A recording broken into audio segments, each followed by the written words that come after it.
Hello dear students, welcome to economics class with Pujari sir. आज मैं आपके लिए लेकर आया हूँ एक नेक्स्ट टॉपिक जिसका नाम है इकोनॉमिक रिफॉर्म सिंस 1991। आर्थिक सुधार 1991 के बाद 1991 के बाद क्या क्या आर्थिक सुधार हुए। इसमें मोस्टली 3 पॉइंट्स पे डिस्कस किया गया, जिसे हम कहते हैं लिबरलाइजेशन, और जिसको हिंदी में कहा जाता है उदारीकरण। फिर दूसरा आता है आपका प्राइवेटाइजेशन, जिसे हम कहते हैं निजीकरण। और थर्ड आता है आपका ग्लोबलाइजेशन। ग्लोबलाइजेशन का मतलब होता है भूमंडलीकरण। भूमंडलीकरण का मतलब means we are going to trade with the universe, means जितनी भी कंट्रीज़ हैं उनके साथ एक्सपोर्ट और इंपोर्ट करना। ओके, नाउ मैं पहला टॉपिक आपके लिए लूँगा liberalisation. Okay, now start. Now economic reforms का मीन्स होता है आर्थिक सुधार। ठीक है, अब इस रिफॉर्म्स को हम यूज़ करते हैं 3 पार्ट में। देखो पहले क्या था, पहले इसका नेम था LQP। ठीक है, क्या नेम था इसका? एल का मीनिंग था लाइसेंसिंग।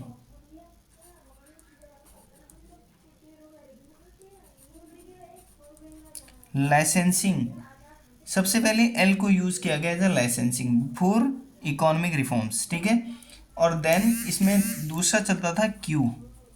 क्यू का मीन्स होता था कोटाज। कोटाज। एंड थर्ड था पी, इसका मीन्स था आपका परमिट्स। परमिट्स मीन्स होता है कि अगर हम एक कंट्री से दूसरी कंट्री में, एक स्टेट से दूसरे स्टेट में एक्सपोर्ट और इंपोर्ट कर रहे हैं तो उसके लिए परमिट की नीड होती थी। कोटाज होता था मीन्स कौन से स्टेट को कितना अमाउंट ऑफ हमने प्रोडक्ट को सेल और परचेज करना है।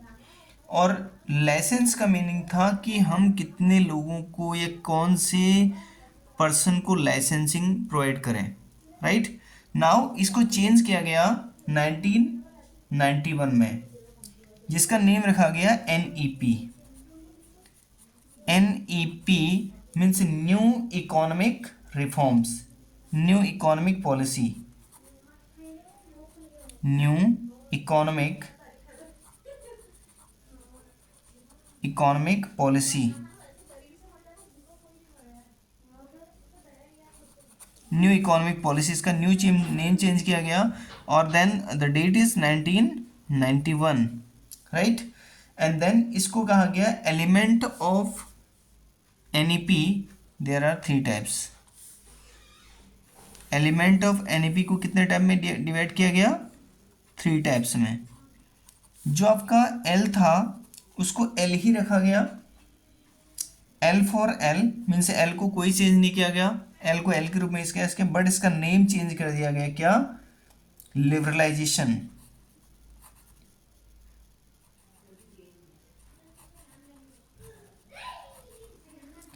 लिबरलाइजेशन। अब लिबरलाइजेशन की जो मीनिंग होती है वो क्या होती है? उदारीकरण। क्या मीनिंग होती है? उदारीकरण। राइट, एंड नेक्स्ट इसमें सेकेंड यूज किया, जो क्यू था उसको चेंज कर दिया गया पी में, उसको कन्वर्ट कर दिया गया किसमें? पी। सेकेंड क्यू को पी में कन्वर्ट कर दिया गया, जिसका नेम रख दिया गया प्राइवेटाइजेशन।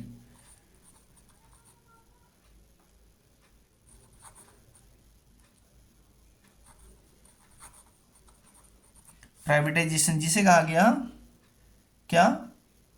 निजीकरण। निजीकरण, इसका नेम रखा गया निजीकरण। एंड देन लास्ट वन आपका रखा गया ग्लोबलाइजेशन। जी को पी को चेंज किया गया जी के रूप में। ठीक है, क्या रख दिया गया? जी, और इसको कह दिया गया ग्लोबलाइजेशन। GLOBALISATION। और इसको जो हम हिंदी में कहते हैं, क्या कहते हैं? भूमंडलीकरण। भूमंडलीकरण। अब भूमंडलीकरण का मतलब है कि पूरे ग्लोबल लेवल पे मार्केट में उसे यूज करना। ओके, अब देखो मैं आपको एक एक करके सारे टॉपिक्स को समझाऊंगा। सो सबसे पहले, क्योंकि काफ़ी डीप क्वेश्चन है और डेफिनेटली इसमें से एक लॉन्ग आंसर टाइप क्वेश्चन पूछा जाएगा, इसको रिलेट करके या explain the new economic policy. तो आप हमें शॉर्ट कर लें, बट मैं आपको लॉन्गली थोड़ा मीन्स अराउंड मोस्टली पॉइंट्स को आपको एक्सप्लेन करके समझा देता हूँ। सो फर्स्ट हम यूज़ करेंगे लिबरलाइजेशन,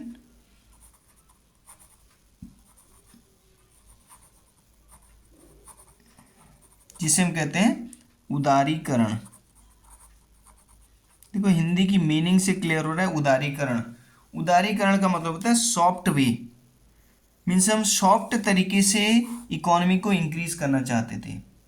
अब इसके लिए हमने क्या किया, लिबरलाइजेशन की मीनिंग क्या है देखो, liberalisation of the economy means freedom of the production unit for direct और physical control by the government. Means control किस करेगा, गवर्नमेंट का, लेकिन प्रोडक्शन के लिए फ्रीडम हम आपको दे देते हैं, राइट। सो इसके लिए रिफॉर्म्स यूज किए गए, टाइप्स ऑफ रिफॉर्म्स। फर्स्ट हमने कहा कि हम एक काम करते हैं, इंडस्ट्रीज के लिए कैसा कंडीशन क्रिएट करेंगे।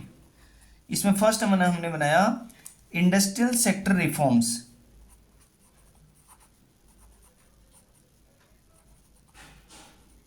Industrial sector reforms. Industrial sector reforms का मतलब होता है औद्योगिक क्षेत्र सुधार।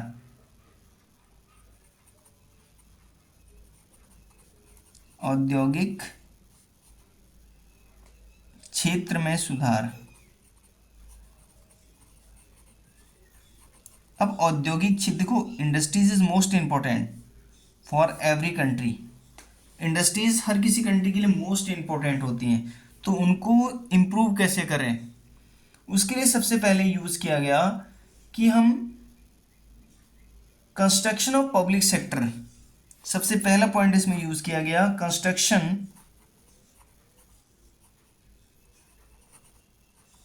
Construction of public sector. Construction of public sector means, construction of public sector का मीन्स होता है हम पहले सार्वजनिक क्षेत्र का निर्माण करें, जैसे like as hospital, schools, railways and defence equipments, atomic energy, these are basic need of the country. Means railways को डेवलप करना क्योंकि ट्रांसपोर्टेशन होगा, एनर्जी डेवलप करना क्योंकि इलेक्ट्रिसिटी आएगी हमारे पास और हम टाइप्स ऑफ व्हीकल्स को यूज़ कर पाएंगे और हम टाइप्स ऑफ इंडस्ट्रीज को चला पाएंगे, और डिफेंस इक्विपमेंट्स मीन्स डिफेंस को स्ट्रॉन्ग बनाना, क्योंकि जब तक डिफेंस स्ट्रॉन्ग नहीं होगा तब तक कोई बेनिफिट नहीं है, right. So construction of public sector means निजीकरण, निजी सार्वजनिक क्षेत्रों का निर्माण किया गया। सेकेंड इसमें यूज किया गया D reservation of production area. D reservation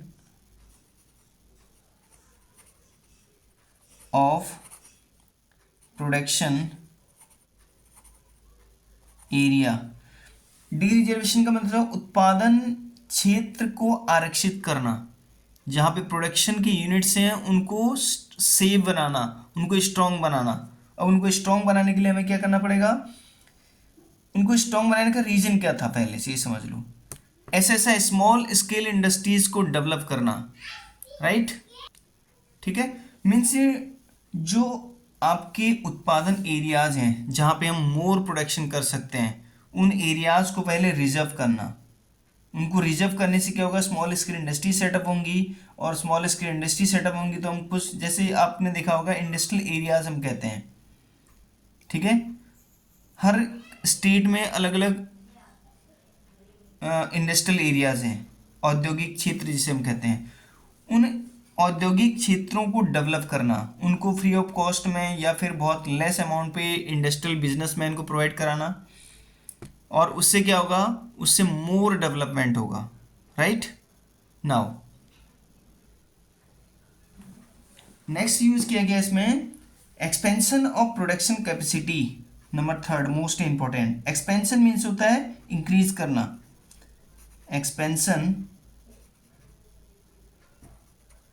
expansion of production capacity.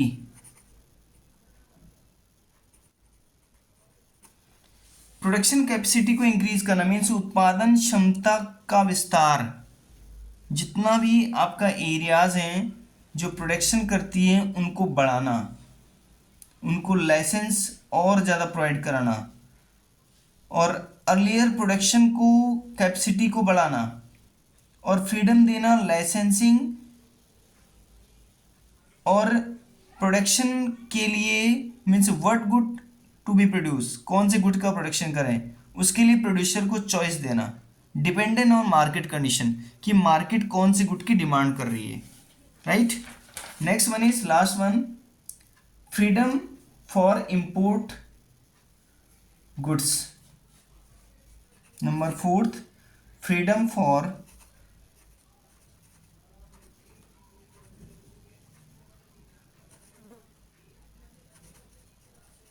Import goods. Import capital goods. Capital goods means क्या होता है भाई, पूंजीगत वस्तुएं जिसे हम हिंदी में कहते हैं, मीन्स लाइक मशीनरी। मीन्स इसका मीनिंग है पूंजीगत वस्तुओं के आयात में वृद्धि करना, बढ़ाना, या आज़ादी देना, फ्रीडम देना, स्वतंत्रता देना कि कोई भी पर्सन जो कैपिटल गुड्स है उन्हें परचेज कर सके। अब इससे क्या बेनिफिट होगा, इससे ये होगा कि जो प्रोडक्शन कैपेसिटी होगी, टेक्नोलॉजी अपग्रेडेड होगी, फॉरेन कंट्रीज़ की जो टेक्नोलॉजी है उसे हम यूज़ कर पाएंगे और उससे हमारा प्रोडक्शन कैपेसिटी काफ़ी बढ़ेगी। ओके, नाउ नेक्स्ट इसमें आता है, नेक्स्ट रिफॉर्म्स आता है लिबरलाइजेशन में, फाइनेंशियल सेक्टर रिफॉर्म्स।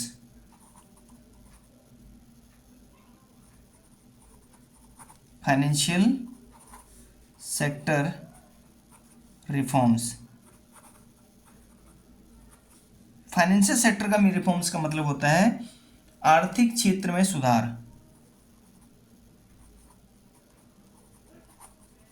आर्थिक क्षेत्र में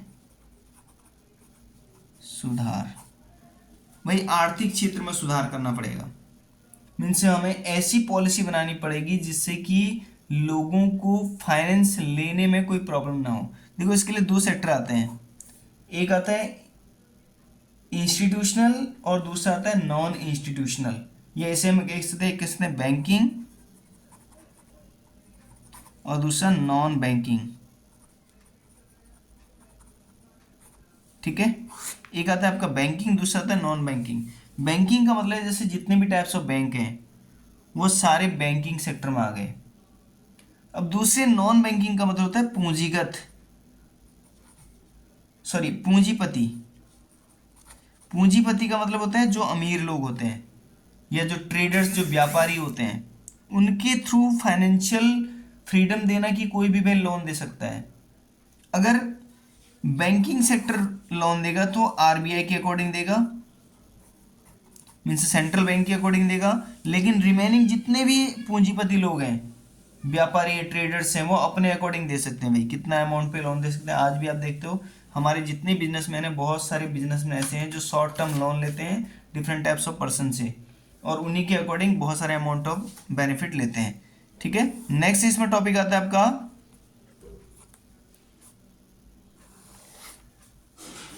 नेक्स्ट पॉइंट इसमें आता है टैक्स रिफॉर्म्स। टैक्स रिफॉर्म्स क्या होता है भाई, टैक्स रिफॉर्म का मतलब होता है कर सुधार। कर सुधार मतलब जो हम टैक्सेस ले रहे हैं, टैक्सेस का एक प्रॉपर वे बनाना कि भाई किसी से बहुत ज़्यादा टैक्स ना लें और किसी से बहुत कम टैक्सेस ना लें, ठीक है। अब इसके लिए गवर्नमेंट ने क्या कहा, गवर्नमेंट ने कहा कि जो हम डायरेक्ट टैक्स पे करते हैं, जो डायरेक्ट टैक्स पे करेगा वो सिंगल पार्ट पे पे होगा, कॉर्पोरेट टैक्स सिंगल पार्ट पे टैक्स होगा, वेल्थ टैक्स सिंगल पार्ट पे एक बार ही केवल पे होगा बस, और इनडायरेक्ट टैक्स भी वन टाइम पे होगा, ठीक है। इनडायरेक्ट टैक्स जैसे प्रेजेंट टाइम जीएसटी पे करते हैं तो वो इनडायरेक्ट टैक्स हो गया। और 1991 में जो टैक्सेस थे उसको चेंज किया गया according to this one, right. Means taxes का रेट मैनेज किया गया, कम किया गया, और उसी के बेसिस पे उन्हें बेनिफिट दिया गया कि भाई आपको केवल वन टाइम टैक्सेस पेड करना है। Last one is foreign exchange reforms.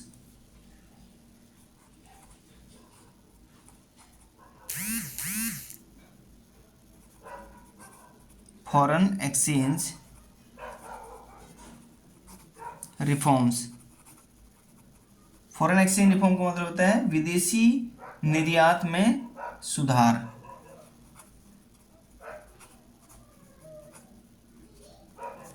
विदेशी निर्यात में सुधार मतलब जो फॉरेन कंट्री से हम एक्सपोर्ट और इंपोर्ट कर रहे हैं उसे चेंज करना। बैलेंस ऑफ पेमेंट की क्राइसिस को खत्म करना। अब इसके लिए गवर्नमेंट ने क्या किया? इसके लिए गवर्नमेंट ने क्या किया कि जो हमारी डॉलर की वैल्यू रुपीस के अकॉर्डिंग ज़्यादा है उसको मैनेज किया जाएगा। कैसे? जब ये हमारी इकोनॉमी इंक्रीज होगी ना तो क्या होगा, ऑटोमेटिकली हमारी जो डॉलर की वैल्यू इंडियन रुपीस के अकॉर्डिंग ज़्यादा है वो बैलेंस होना स्टार्ट हो जाएगी। ठीक है, so these are the topic of liberalisation. मैं आपके लिए नया टॉपिक लेके आऊँगा बहुत जल्द। प्राइवेटाइजेशन और ग्लोबलाइजेशन का बहुत इंपॉर्टेंट टॉपिक है, so please understand this one very carefully. I give you next topic within few minutes. Okay, now take care, good bye.